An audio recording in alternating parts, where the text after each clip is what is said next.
Hi friends, எல்லாருக்கும் வணக்கம். நம்ம இந்த வீடியோவில் என்ன பார்க்க போகிறோம்னா, காடை வளர்ப்பில் தேவையான முக்கியமான 15 விஷயங்களை பற்றி பார்க்க போகிறோம். இந்த விஷயங்கள் தெரிஞ்சிட்டாலே காடை வளர்ப்பில் கட்டாயம் வெற்றி பெற்றலாம். ஃபஸ்ட்டு ஒன்று என்னென்னு பார்த்தீங்கன்னா, ஸ்பேஸ் ரெக்குயர்மெண்ட். எந்தெந்த வயது உள்ள காடைகளுக்கு எவ்வளவு இடம் தேவைப்படும்ன்றதை பார்ப்போம்.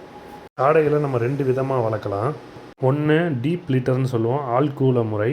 இன்னொன்று கேஜ் சிஸ்டம், அதாவது கூண்டு முறையில் வளர்க்குறது. ஆழ்கூள முறைனா தரையில் நம்ம நார்மலாக வளர்க்குறத சொல்லுவோம். அதுக்கு இடம் எவ்வளோ தேவைப்படும்ன்றதை ஃபஸ்ட்டு பார்ப்போம். ஃபஸ்ட்டு நம்ம சிக்ஸில் பார்ப்போம். ஃபஸ்ட்டு 1 வீக் ப்ரூடிங்க்கு ஒரு 10க்கு 10 ரூம் இருக்குன்னா அதை ரவுண்டு போட்டு வச்சோம்னா அதில் 1000 சிக்ஸ் வளர்க்கலாம். காடை சிக்ஸ் 1000 சிக்ஸ் வளர்க்கலாம். அதுக்கப்புறம் வாரத்துலேருந்து 4 வாரம் வரைக்கும் ஒரு காடை சிக்ஸுக்கு 24 ஸ்கொயர் இன்ச்சஸ்ன்னு நம்ம சொல்லுவோம் கணக்கு. அதாவது ஒரு 10க்கு 10 இடத்துல 100 ஸ்கொயர் ஃபீட்டில் 600 பறவைகள் வளர்க்கலாம். அதுக்கப்புறம் 5 வாரத்துலேருந்து 8 வாரம் உள்ள பறவைகளுக்கு 32 ஸ்கொயர் இன்ச்சஸ் தேவைப்படும் ஒரு பறவைக்கு. அதாவது 100 ஸ்கொயர் ஃபீட்டில் 450 பறவைகள் வளர்க்கலாம். அப்புறம் 8 வாரத்துக்கு அப்புறம், அதாவது முட்டையிடுற பருவத்திலேருந்து ஒரு பறவைக்கு 42 ஸ்கொயர் இன்ச்சஸ் தேவைப்படும். அதாவது 100 ஸ்கொயர் ஃபீட்டில் 350 பறவைகள் வளர்க்கலாம். அடுத்து நம்ம கூண்டு முறையில் பார்ப்போம். கூண்டு முறையை பொறுத்தவரை நம்ம டே ஓல்டு சிக்ஸ் அதில் வளர்க்க முடியாது. 15 நாளைக்கு மேலே உள்ள காடை குஞ்சுகளை மட்டும் அதில் நம்ம வளர்க்கலாம். கூண்டு முறையில் வளர்க்கும்போது பெரிய காடைகளுக்கு 25 ஸ்கொயர் இன்ச்சஸ் போதுமானது. அதாவது கூண்டுகளை நாங்கள் எப்படி பிரிப்போம்னா, 18 இன்ச்சுக்கு 18 இன்ச்சாக பிரிப்போம். அப்படி இல்லைன்னா 24 இன்ச்சுக்கு 18 இன்ச்சாக பிரிப்போம். அப்படி 18 இன்ச்சுக்கு 18 இன்ச்சு பிரிக்கும்போது அந்த பாக்ஸில் 13 காடைகள் வளர்க்கலாம். அதே 24 இன்ச்சுக்கு 18 இன்ச்சு நம்ம போடும்போது 17 காடைகள் வளர்க்கலாம். ரெண்டாவதாக நம்ம பார்க்குறது டெம்பரேச்சர் மெயின்டெனன்ஸ். எந்தெந்த ஸ்டேஜில் உள்ள காடைகளுக்கு எவ்வளவு டெம்பரேச்சர் தேவைப்படும், அதாவது ஹீட்டு தேவைப்படும்ன்றதை பார்ப்போம். அதாவது ப்ரூடிங் ஸ்டேஜில் ஒரு வாரத்துக்கு காடைகளுக்கு 37 டிகிரி செல்சியஸில் சொல்லுவோம். அப்படி இல்லைன்னா ஃபேரன்ஹீட்டில் 99.5 டிகிரி ஃபேரன்ஹீட் தேவைப்படும். அதே 2 வாரத்துலேருந்து மீதி 6 வாரம் வரைக்கும் உள்ள காடைகளுக்கு 35 டிகிரி செல்சியஸ் அல்லது 95 டிகிரி ஃபேரன்ஹீட் தேவைப்படும். அதுவே தாய் காடைகள் இல்லை முட்டை காடைகள் வளர்ப்பவங்களுக்கு 35 டிகிரிக்குள்ளே நம்ம ஹீட்டை கண்ட்ரோல் பண்ணி வச்சுக்கணும். ஒருவேளை வெயில் காலத்தில் அதிகமாக இருக்குன்னா மேலே ஷெட்டுக்கு மேலே ஸ்ப்ரிங்க்லர், அப்படி இல்லைன்னா உள்ளே ஃபாகர் சிஸ்டம் இதெல்லாம் போட்டு வச்சுக்கணும். அப்படி போடாமல் விட்டிங்கன்னா ஹீட்டு ஓவராகி காடைகள் இறப்பதற்கு வாய்ப்பு உள்ளது. மூணாவதாக நம்ம பார்க்குறது லைட்டிங் சோர்ஸ். காடைகளை பொறுத்தவரை எப்பயுமே அந்த ஷெட்டு வெளிச்சமாகவே இருக்கணும். கறிக்காக காடை வளர்க்குறவங்க ஷெட்டு ஃபுல்லாக எப்பயுமே வெளிச்சமாக இருக்கிற மாதிரி மெயின்டைன் பண்ணணும். 24x7 வெளிச்சம் இருக்கிற மாதிரி பார்த்துக்கணும். அப்போ தான் அதுங்க ஃபீடு அதிகமாக எடுத்து க்ரோத் அதிகமாக வரும். இதுவே தாய்க்காடைக்காக வளர்க்குறவங்க 4 வாரத்துலேருந்து 7 வாரம் வரைக்கும் பகலில் எப்பயும் போல் வெளிச்சம் இருக்கிற மாதிரி மெயின்டைன் பண்ணிக்கணும். ஈவினிங் லைட் ஆன் பண்ணி வச்சுட்டு நைட்டு 10 மணிக்கு ஆஃப் பண்ணிவிட்டு காலையில் மார்னிங் ஒரு 6 மணிக்கு ஆன் பண்ணால் போதும். ப்ரீடிங்க்கும் லேயருக்கும் வளர்க்குறவங்க முட்டை இட்டதுக்கப்புறம் நைட்டு 9 மணிலேருந்து காலையில் 5 மணி வரைக்கும் கட்டாயம் ஆஃப் பண்ணி வைக்கணும். ஒரு 8 ஹவர்ஸ் அதுகளுக்கு ரெஸ்ட்டு கொடுக்கணும் டெய்லி. நாலாவதாக நம்ம பார்க்குறது ஃபீட் மேனேஜ்மெண்ட். காடைகள் எவ்வளோ தீவனம் உட்கொள்ளுன்றதை பார்ப்போம். கறிக்காக வளர்க்குற காடையை பார்த்திங்கன்னா முதல் 10 நாளைக்கு ப்ரீ ப்ராய்லர் ஸ்டார்டர்ன்றதை கொடுப்போம். அடுத்த 10 நாள்லேருந்து 30 நாள் வரைக்கும் ப்ராய்லர் ஸ்டார்டர்ன்ற தீவனத்தை கொடுப்போம். இந்த 30 நாட்களும் இந்த கறிக்காடைகள் 400லேருந்து 450 கிராம் தீவனம் உட்கொள்ளும். அதுக்கு மேலே ஒவ்வொரு நாளும் அது 30லேருந்து 35 கிராம் தீவனம் உட்கொள்ளும். இதுவே தாய் காடைகளாகவோ இல்லை முட்டை காடைகளுக்காக வளர்த்தோம்னா தீவன முறையை மாற்றி கொடுக்கணும். முதல் 10 நாள் ப்ரீ ப்ராய்லர் ஸ்டார்டரும், 10லேருந்து 30 நாள் ப்ராய்லர் ஸ்டார்டரும், 30 நாள் டு 40 நாளைக்கு க்ரோயர் கொடுக்கணும். 40 நாளைக்கு மேலே லேயர்ன்ற ஃபீடு கொடுக்கணும். இப்படி கொடுத்தா மட்டுமே கொழுப்புகள் எதுவும் அடைக்காமல் நல்லபடியாக முட்டைகள் கிடைக்கும். தாய் காடைகளும் முட்டை காடைகளும் ஒரு நாளைக்கு 40 கிராம் தீவனம் உட்கொள்ளும்.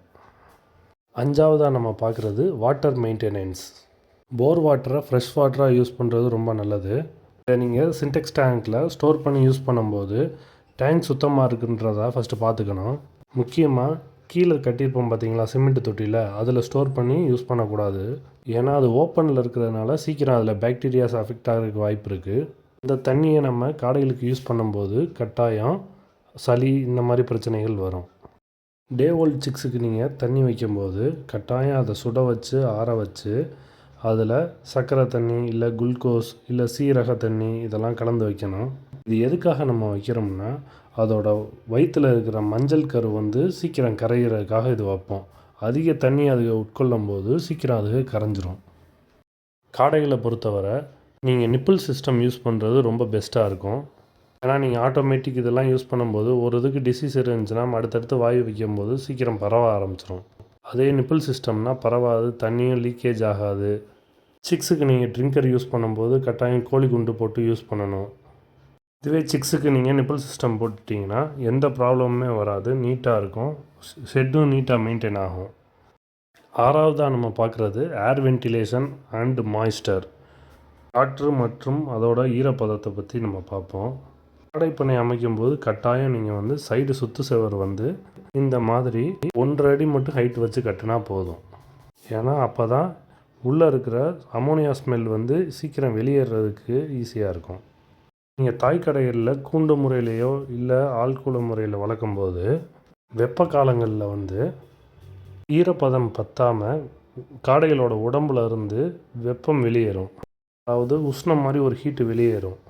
அந்த உஷ்ணத்தால் காடைகள் இறப்பதற்கு அதிக வாய்ப்பு உள்ளது. அதனால் கட்டாயம் நீங்கள் இந்த மாதிரி உள்ள ஃபாகர் சிஸ்டம் ரெடி பண்ணிக்கிறது ரொம்ப நல்லது. அப்படி இல்லைன்னா நீங்கள் பேட்ரி ஸ்ப்ரேயர்லேயோ இதுலையாச்சும் ஒரு 2 மணி நேரத்துக்கு ஒருக்கா நீங்கள் தண்ணி அடிக்கடி தொளிச்சு விட்டுக்கிட்டே இருக்கணும் இதுகளுக்கு. 7வதாக நம்ம பார்க்குறது மேல் ஃபீமேல் வேரியேஷன் எப்படி கண்டுபிடிக்கிறதுன்றதை பார்ப்போம்.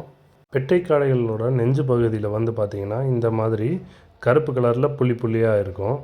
அதோட ஆசன வாயுவில் பார்த்திங்கன்னா முட்டை வடிவில் ஒரு பிங்க் கலரில் இருக்கும். இப்படி இருந்தால் அது பெண் காடை.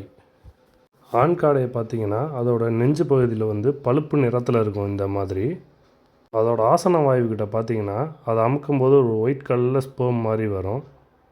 அடுத்து நம்ம 8வதாக பார்க்குறது காடைகளில் எத்தனை வகைகள் இருக்குன்றதை பார்ப்போம். தமிழ்நாட்டில் எந்தெந்த வகையான காடைகள் வளர்த்துக்கிட்டு இருக்காங்கன்றதை பார்ப்போம்.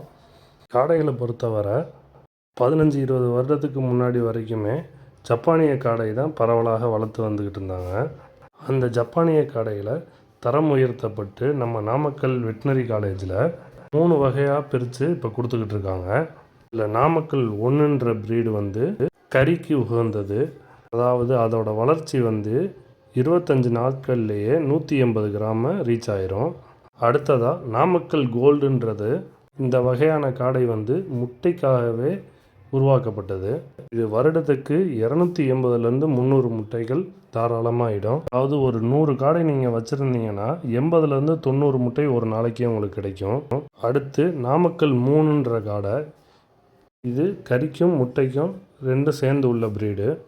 இதான் 30 நாட்களில் இது வெயிட்டு தொடும். இதுவே 250லேருந்து 280 முட்டைகள் இடுது. மீதி உள்ள 7 விஷயங்களை நம்ம அடுத்த வீடியோவில் பார்ப்போம். நன்றி, வணக்கம்.